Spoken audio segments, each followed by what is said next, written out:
Hello दोस्तों, स्वागत है आपका स्टडी नॉन स्टॉप में।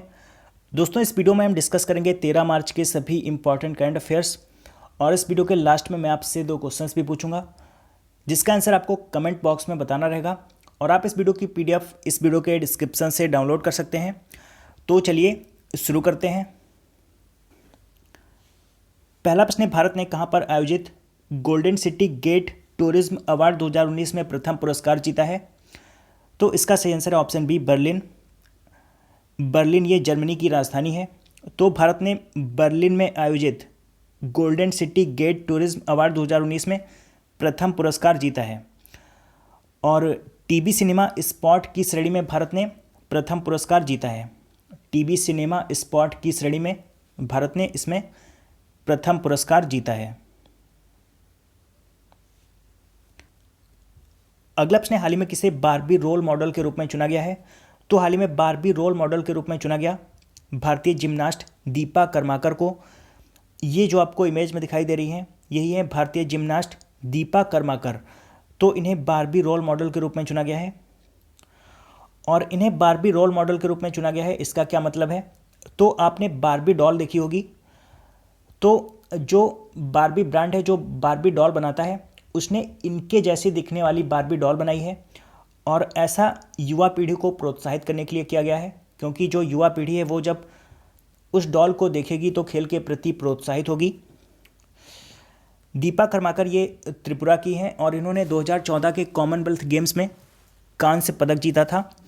और कॉमनवेल्थ गेम्स में जिम्नास्टिक में पदक जीतने वाली ये पहली भारतीय महिला हैं। तो बारबी रोल मॉडल के रूप में भारतीय जिम्नास्ट दीपा कर्माकर को चुना गया है। अगला प्रश्न, सिप्री की report trends in international arms transfer 2018 के अनुसार भारत हथियार आयात करने के मामले में किस स्थान पर है? तो इस रिपोर्ट के अनुसार भारत हथियार आयात करने के मामले में दूसरे स्थान पर है। पहले स्थान पर है सऊदी अरब, यानी कि सऊदी अरब दुनिया में सबसे ज़्यादा हथियार का आयात करता है। तो भारत इसमें दूसरे स्थान पर है। और यहाँ पर बात हुई है सिप्री की, तो सिप्री की फुल फॉर्म है Stockholm International Peace Research Institute. Stockholm International Peace Research Institute. अगला प्रश्न, सिटी बैंक इंडिया का सीईओ किसे नियुक्त किया गया है? तो सिटी बैंक इंडिया का सीईओ नियुक्त किया गया राहुल खुल्लर को। ये जो आपको इमेज में दिखाई दे रहे हैं, यही है राहुल खुल्लर। तो इन्हें सिटी बैंक इंडिया का सीईओ नियुक्त किया गया है। सिटी बैंक इंडिया का मुख्यालय है मुंबई में। सिटी बैंक का मुख्यालय न्यूयॉर्क में है और सिटी बैंक इंडिया का मुख्यालय मुंबई में है। सिटी बैंक की टैगलाइन क्या है? तो इसकी टैगलाइन है सिटी नेवर स्लीप्स। सिटी नेवर स्लीप्स इसकी टैगलाइन है।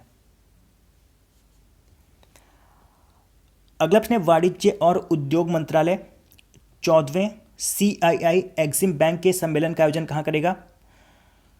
तो वाणिज्य और उद्योग मंत्रालय 14वें CII एग्जिम बैंक के सम्मेलन का आयोजन करेगा नई दिल्ली में। भारत और अफ्रीका के बीच परियोजना साझेदारी पर यह सम्मेलन है और इसका आयोजन नई दिल्ली में 17 मार्च से 19 मार्च 2019 तक किया जाएगा। और यह सम्मेलन भारत और अफ्रीका के बीच आर्थिक और व्यावसायिक संबंधों को मजबूत बनाएगा। और वर्तमान में वाणिज्य और उद्योग मंत्री हैं सुरेश प्रभु। अगला प्रश्न, हाल ही में राष्ट्रपति रामनाथ कोविंद ने कितने लोगों को पद्म पुरस्कार से सम्मानित किया है? तो हाल ही में राष्ट्रपति रामनाथ कोविंद ने 47 लोगों को पद्म पुरस्कारों से सम्मानित किया है। पद्म पुरस्कार 3 प्रकार के होते हैं।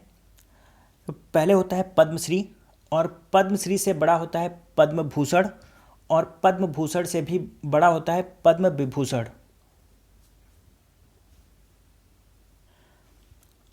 अगला प्रश्न, यूनिवर्सिटी ऑफ पीस ने हाल ही में किसे डॉक्टर ऑफ फिलॉसफी की डिग्री से सम्मानित किया है? तो यूनिवर्सिटी ऑफ पीस ने हाल ही में डॉक्टर ऑफ फिलॉसफी की डिग्री से सम्मानित किया उपराष्ट्रपति एम वेंकैया नायडू को। भारत में कानून, लोकतंत्र और सतत विकास में इनके योगदान के लिए यूनिवर्सिटी ऑफ पीस ने इन्हें डॉक्टर ऑफ फिलॉसफी की डिग्री से सम्मानित किया है और इन्हें कोस्टा रिका की राजधानी सैन जोस में सम्मानित किया गया है। अगला प्रश्न है, केंद्रीय स्वास्थ्य मंत्रालय के अनुसार भारत के किस राज्य में स्वाइन फ्लू के सबसे अधिक मामले दर्ज किए गए और सबसे अधिक 162 मौतें इस कारण से हुई हैं? तो केंद्रीय स्वास्थ्य मंत्रालय के अनुसार भारत के राजस्थान में स्वाइन फ्लू के सबसे अधिक मामले दर्ज किए गए और इस कारण से राजस्थान में 162 मौतें हुई हैं, जो कि सबसे ज़्यादा है।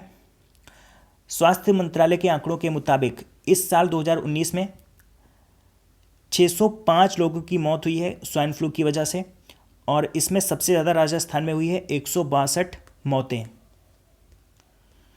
और यहाँ पर बात हुई है राजस्थान की, तो मैं थोड़ा सा आपको राजस्थान के बारे में बता देता हूँ। और वर्तमान में केंद्रीय स्वास्थ्य मंत्री हैं जेपी नड्डा। राजस्थान की स्थापना हुई थी 30 मार्च 1949 को। राजस्थान की राजधानी है जयपुर। राजस्थान के मुख्यमंत्री हैं अशोक गहलोत। राजस्थान के राज्यपाल हैं कल्याण सिंह। राजस्थान के प्रमुख लोक नृत्य हैं घूमर, भवाई, तेराताली, चरी और गैर। राजस्थान में माउंट रेंज है अरावली। राजस्थान के प्रमुख राष्ट्रीय पार्क एवं वन्यजीव अभ्यारण्य हैं। राजस्थान में है Sariska tiger reserve, Ranthambore national park, Keoladeo national park और कुंभलगढ़ वन्यजीव अभ्यारण्य। राजस्थान में जिले हैं 33 जिले, लोकसभा सीट है 25 और राज्यसभा सीट है 10। अगला प्रश्न, इनमें से कौन सा संस्थान 1 मिलियन छात्राओं के कौशल विकास के लिए केंद्र एवं राज्य सरकारों को सहयोग करेगा? तो 1 मिलियन छात्राओं के कौशल विकास के लिए केंद्र एवं राज्य सरकारों को सहयोग करेगा IBM यानी कि इंटरनेशनल बिजनेस मशीन। और छात्राओं को गणित, इंजीनियरिंग और विज्ञान एवं प्रौद्योगिकी के क्षेत्र में प्रशिक्षित किया जाएगा। तो इसके लिए IBM केंद्र एवं राज्य सरकारों को सहयोग करेगा। IBM यानी कि इंटरनेशनल बिजनेस मशीन, IBM का मुख्यालय है न्यूयॉर्क में। अगला प्रश्न, हाल ही में विनोद कश्यप का निधन हो गया, वे क्या थी? तो विनोद कश्यप ये एक न्यूज़ रीडर थी।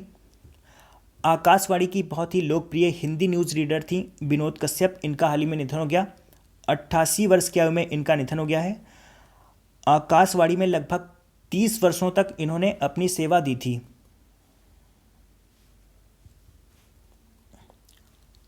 अगला प्रश्न, international food and hospitality fair आहार का 34वां संस्करण कहाँ शुरू हुआ?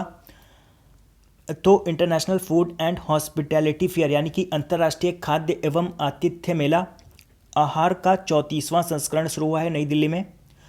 और इस मेले में भारत और विदेशों से 560 से अधिक लोग भाग लेंगे और अपने खाद्य उत्पादों और सजावट की वस्तुओं का प्रदर्शन करेंगे। तो ये शुरू हुआ है नई दिल्ली में। अगला प्रश्न, हाल ही में सी लाल सावता किस राज्य के पहले लोकायुक्त बने? तो हाल ही में सी लाल सावता ये पहले लोकायुक्त बने हैं मिजोरम के। और मिजोरम के राज्यपाल जगदीश मुखी ने इन्हें पद की शपथ दिलाई है। यहाँ पर बात हुई है मिजोरम की, तो मिजोरम की राजधानी है आइजोल। मिजोरम के मुख्यमंत्री हैं जोरमथंगा और वर्तमान में मिजोरम के राज्यपाल हैं जगदीश मुखी। जगदीश मुखी ये असम के राज्यपाल हैं। मिजोरम के राज्यपाल थे कुम्मानम राजशेखरन, उन्होंने इस्तीफा दे दिया। तो असम के राज्यपाल जगदीश मुखी को मिजोरम के राज्यपाल का अतिरिक्त प्रभार सौंपा गया है। और कल मैंने आपसे 2 प्रश्न पूछे थे। पहला प्रश्न मैंने पूछा था वित्त मंत्रालय में वित्त सचिव के रूप में किसे नियुक्त किया गया? तो इसका सही आंसर था सुभाष चंद्र गर्ग को। और दूसरा प्रश्न मैंने पूछा था हाल ही में प्रधानमंत्री नरेंद्र मोदी ने पंडित दीनदयाल उपाध्याय पुरातत्व संस्थान का उद्घाटन कहाँ किया? तो इसका सही आंसर था ग्रेटर नोएडा उत्तर प्रदेश में। और लगभग सभी लोगों ने इन दोनों प्रश्नों का सही आंसर दिया है। और आज आपका पहला प्रश्न है हाल ही में किस राज्य में निर्माण श्रमिकों के लिए अटल आहार योजना शुरू की गई है? और आज आपका दूसरा प्रश्न है किस महिला पत्रकार को उत्कृष्ट चमेली देवी जैन पुरस्कार से सम्मानित किया गया है? तो इन दोनों प्रश्नों का आंसर आपको कमेंट बॉक्स में बताना है। तो दोस्तों आशा करता हूं कि आपको ये वीडियो पसंद आया होगा। अगर आपको ये वीडियो पसंद आया तो आप इसे लाइक और शेयर जरूर करिए, और अगर आपने अभी तक इस चैनल को सब्सक्राइब नहीं किया तो आप इस चैनल को सब्सक्राइब कर लीजिए। मैं करंट अफेयर्स के वीडियोस हर रोज़ सुबह 4 बजे अपलोड करता हूं, तो आप चैनल को सब्सक्राइब करके नोटिफिकेशन बिल को ऑन रखिए, जिससे मैं जब भी वीडियो अपलोड करूं उसका नोटिफिकेशन आपको मिलता रहे। तो दोस्तों मिलते हैं कल सुबह, तब तक के लिए goodbye and take care.